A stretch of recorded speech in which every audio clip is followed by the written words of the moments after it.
Now we're going to do the last couple pieces of Dr. King's speech and hear what his suggestion is for where to go from here. Next we have Malcolm Chaddock, who's a U.S. Army veteran of the Cold War 1981 to 85. He became active right around the time the U.S. attacked Afghanistan because a friend showed him the Patriot Act 2. His first peace and social justice group was Peace Fresno, whose infiltration by the JTTF was featured in Michael Moore's film Fahrenheit 9/11. And here is Malcolm Chaddock.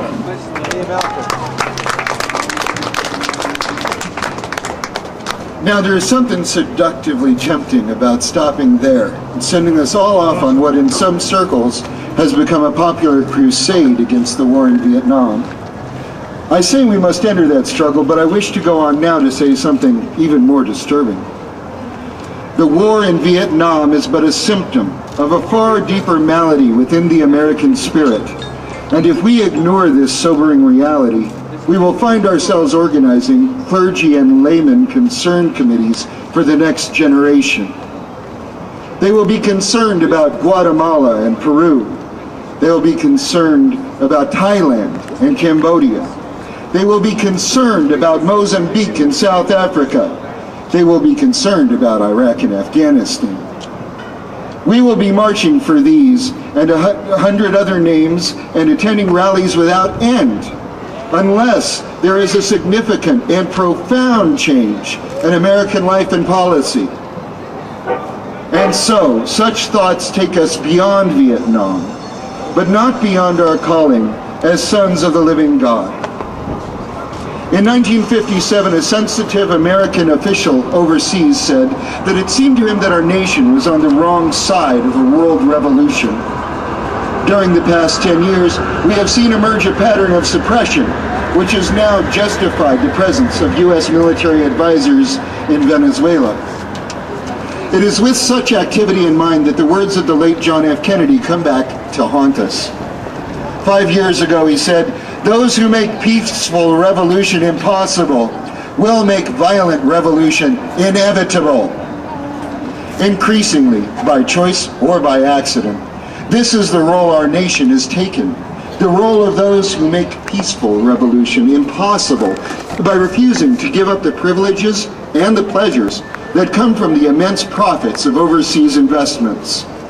I am convinced that if we are to get on the right side of the world revolution, we as a nation must undergo a radical revolution of values. We must rapidly begin the shift of a thing-oriented society to a person-oriented society. When machines and computers, profit motives and profit rights are considered more important than people, the giant triplets of racism, extreme materialism, and militarism are incapable of being conquered.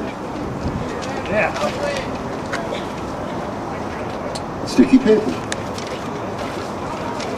A true revolution of values will soon look uneasily on the glaring contrast of poverty and wealth.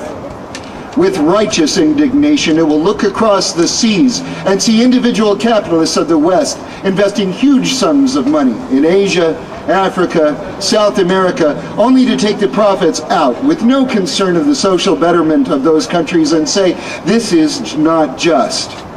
It will look at our alliance with the landed gentry of South America and say, "This is not just." The Western arrogance of feeling that it has everything to teach others and nothing to learn from them is not just. A true revolution of values will lay hand on the world order and say of war, "This way of settling differences is not just. This business of burning human beings with napalm, of filling our nation's homes with orphans and widows, of injecting poisonous drugs of hate into the veins of peoples normally humane, of sending men home from dark and bloody battlefields, physically handicapped and psychologically deranged, cannot be reconciled with wisdom, justice, and love. A nation that continues year after year to spend more money on military defense than on programs of uplift is approaching spiritual death. America, the richest and most powerful nation in the world, can well lead the way in this revolution of values. There's nothing except a tragic death wish to prevent us from reordering our priorities so that the pursuit of peace will take precedence over the pursuit of war. There is nothing to keep us from molding a recalcitrant status quo with bruised hands until we have fashioned it into a brotherhood. War is not the answer. Let us not join those who shout war and, through their misguided passions, urge the United States to relinquish its participation in the United Nations. These are days which demand wise restraint and calm reasonableness. These are revolutionary times. All over the globe, men are revolting against old systems of exploitation and oppression, and out of the wounds of a frail world, new justice systems and equality are being born. The shirtless and barefoot people of the land are rising up as never before. Those who sat in darkness have seen a great light. We in the West must support these revolutions. It is a sad fact that because of comfort, complacency, and our proneness to adjust to injustice, that Western nations that initiated so much of the revolutionary spirit of the modern world have now become the arch anti-revolutionaries.